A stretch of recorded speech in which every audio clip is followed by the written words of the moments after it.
Anak, sorry ah. Yung sa paglabas mo, di magandang buhay ang madadatnan mo. Bakit kasi pinayagan mo tumira dito sa atin yun, Mama? Ang sikip-sikip na nga dito sa lugar natin, nadagdagan pa ng babaeng malandi.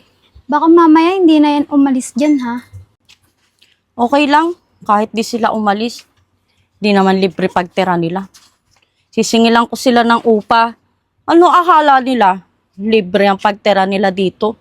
Sa panahon ngayon, wala nang libre. Siguro tama ka nga, Ma. Babaeng bayaran yun. Kasi kung matinong babae yun, hindi yung makikipagtanan. Grabe naman po kayo makapanghusga. Hindi niyo pa nga po ako kilala eh. At unang-una sa lahat, hindi po ako bayarang babae.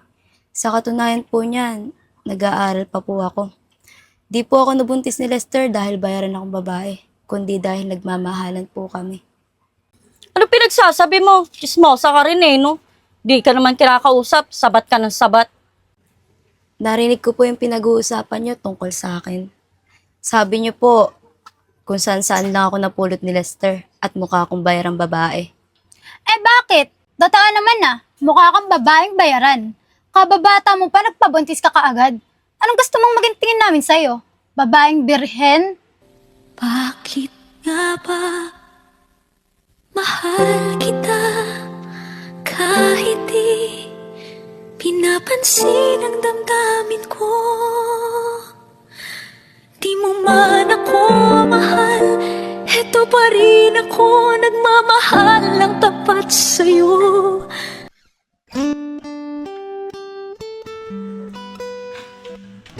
Bakit kayo di pa umuwisik yan? Dalawang linggo na eh. Ano kaya nangyari dun? Hindi ko alam, sasabihin sa ate at kuya niya. Magdumating dito, galing probinsya. Di kaya kasama ni Lester yun? Di siguro. Kasi nakapokus sa pag-aaral yun eh. Eh alam nga namang mag-asawa agad yun eh. Ang bata-bata pa. Uy, tomboy! Anong ginagawa mo? Oy! Ba't ka nandito? Tsaka, paano ka nakapasok? Malamang, bukas yung gate nyo eh. Kaya pumasok na ako.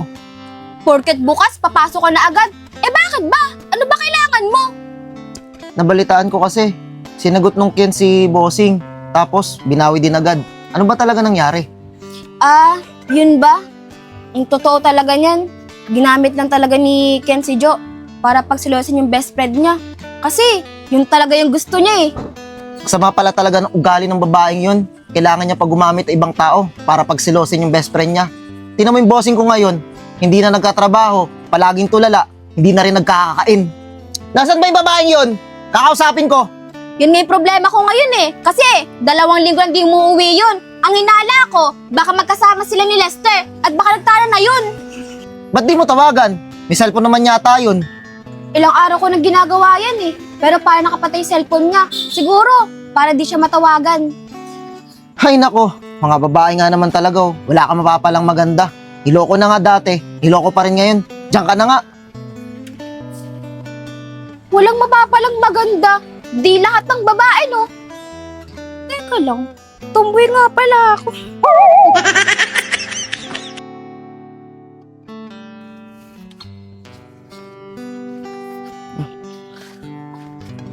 Hey Labs, diyan ka na muna ah. Balik na ako dun sa shop. Nagpahinga lang kasi kami ng saglit ni Pinsan eh. Babalik na rin ako dun. Diyan ka na muna ah. Nak, nakapag-enroll ka na ba? Nung nakaraan ko pa ibinigay pambayad mo ah. Oo naman, Mama. Yung isang araw pa. Nandun sa ibabaw ng damitan ng resibo. Uy, Ate Che, nakabalik na ba sa shop si Pinsan? Naku, kaalis-alis lang. Baka nandun na yun. Kayo tagal nyo nagpahinga. Paano kayo makakarami niyan? Ate Che, huwag ka mag-ala. Marami na kami nagawa. I-deliver na lang yung bukas. Buti naman kung ganun. Sabihin mo kay kuya mo, agapan pag-deliver bukas kasi may babayaran kami. Oo naman Ate Che, gigisingin ko na maaga si Pinsan. O paano? Dito na ako. Sige tulungan mo pinsan mo O Ate Che, dyan na kayo. Mama, kala ko ba sisingalan mo ng upa yung mag-asawang yun? Bakit hanggang ngayon hindi mo pa din pinupuntahan? Narinig mo naman, di ba? Hindi pa nila nadi-deliver yung mga appliances na binuo nila. Eh di wala pang pera. Oo nga pala. Si Papa kasi kumuha pa ng helper. Nagkaroon tuloy ng kahati sa kita niya. Okay lang yun. Sa atin naman mapupunta yung pera ni Kuya Lester mo eh. Gusto mo, ikaw na sumingil para may pera ka. Total, bakasyon naman ngayon. Mag-enjoy ka. Gumala ka. Sama mo yung mga kaibigan mo. Talaga, Mama? Sige, sabi mo yan na. Ikaw talaga, pagdating sa pera, buhay na buhay ang dugo mo ha. Siyempre, Mama. Pera na yan eh. Diyan ka na nga po muna. Babantayan ko muna yung gawa nila Papa doon. Ito talaga mukhang pera. Manong-mana sa nanay.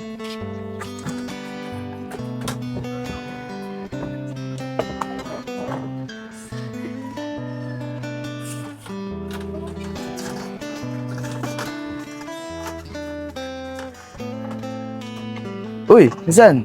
Pasensya ka na, late ako ah. Nakaidlip kasi ako sa sobrang pagod eh. O pala, insan. Baklasin mo na itong isa. Kasi itong ginagawa ko, tapos na ito eh. Sige, minsan. Isa ko na to.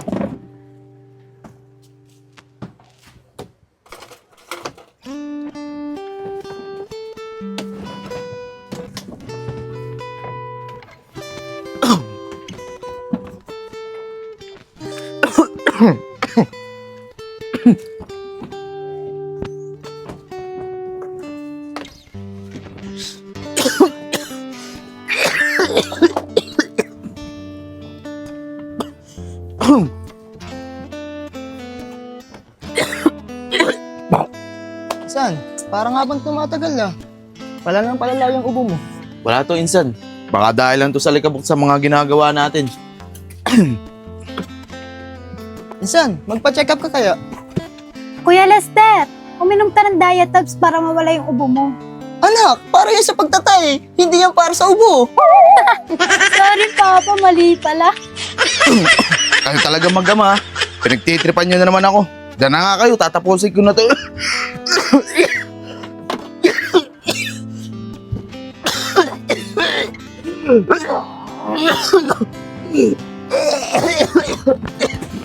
Oh, insan, ano nangyari sa'yo? Anak, tawagin mo mama mo. Si Kuya Lester mo, susugod natin sa ospital. Sige, Papa. Sandali lang. Insan, gising! San, gising naman, gising! Insan, gumising ka, huwag kang mag-alala, tatakbo namin sa ospital. Mama! Si Kuya Lester! O bakit? Ano nangyari? Naimatay, dalhin daw natin sa ospital. Ganun ba? Sige, tara. Insan, paano kita dadalhin sa ospital? Ang bigat-bigat mo! O mahal, ano nangyari kay Lester? Hindi ko alam, biglang hindi namatay. O tara, dali na natin sa ospital. Insan, Nakita ko siya kanina ubo ng ubo, tapos bigla na lang nawala ng malay.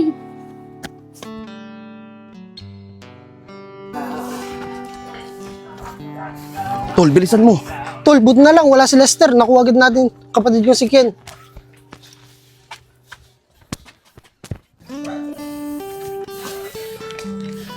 Tol, ano? Nakuha ba lahat ng gamit ni Ken? Wala ka bang naiwan? Di ko sigurado, balikan na lang natin. Tara.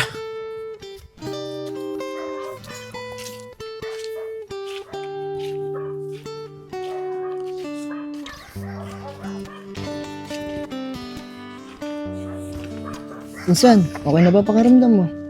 Okay lang ako, insan. Ang inaalala ko yung asawa ko eh. Wala nang gasi-gasa sa kanya. Mahal, diretso mo muna si Lester sa bahay nila. Mauna na kami pagtitipla ako ng kape para sa kanya. Sige, mahal. Salamat talaga, insan. Wala nga naman yun, Insan.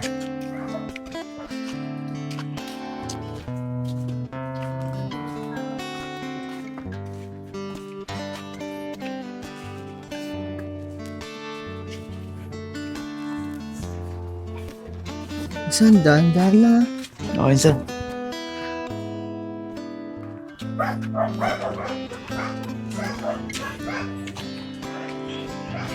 Ano, Insan? Kaya mo na ba? Pupunta muna ako sa kubo para makapagpahinga. Sige, insan. Kayang-kaya ko na to. Salamat ulit ah. Sige, Insan. Pasok na ako.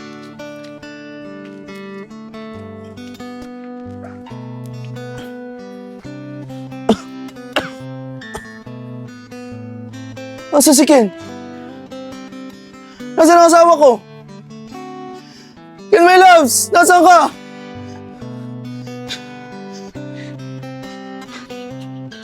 Oh, ito na kape ni Lester. Ikaw na magbigay dun. Mahal, paano yung binayaran nating bill kay Lester sa ospital? Paano niya yung mababayaran? Wala namang pera yun. Huwag ka mag-alala. Nagtatrabaho naman sa atin yun. Makakabayad din yun.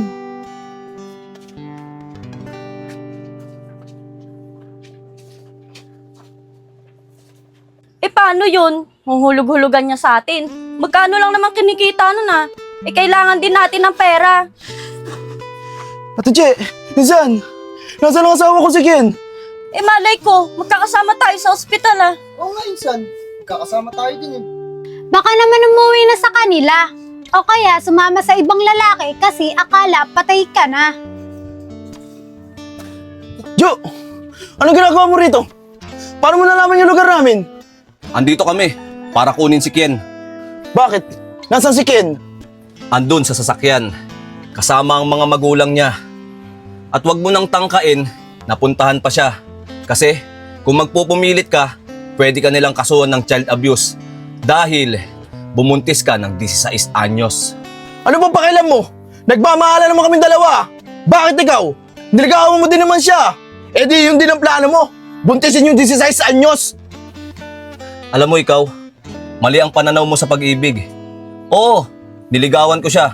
Pero hindi ibig sabihin nun, bubuntisin ko na siya sa murang edad niya. Hindi ba pwedeng maghintay sa tamang panahon?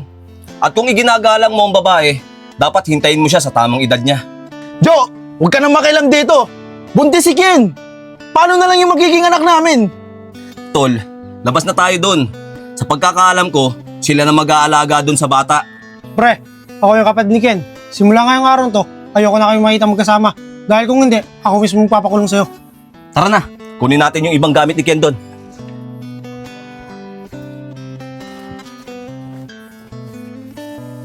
Tol, ikaw na kumuha ng gamit.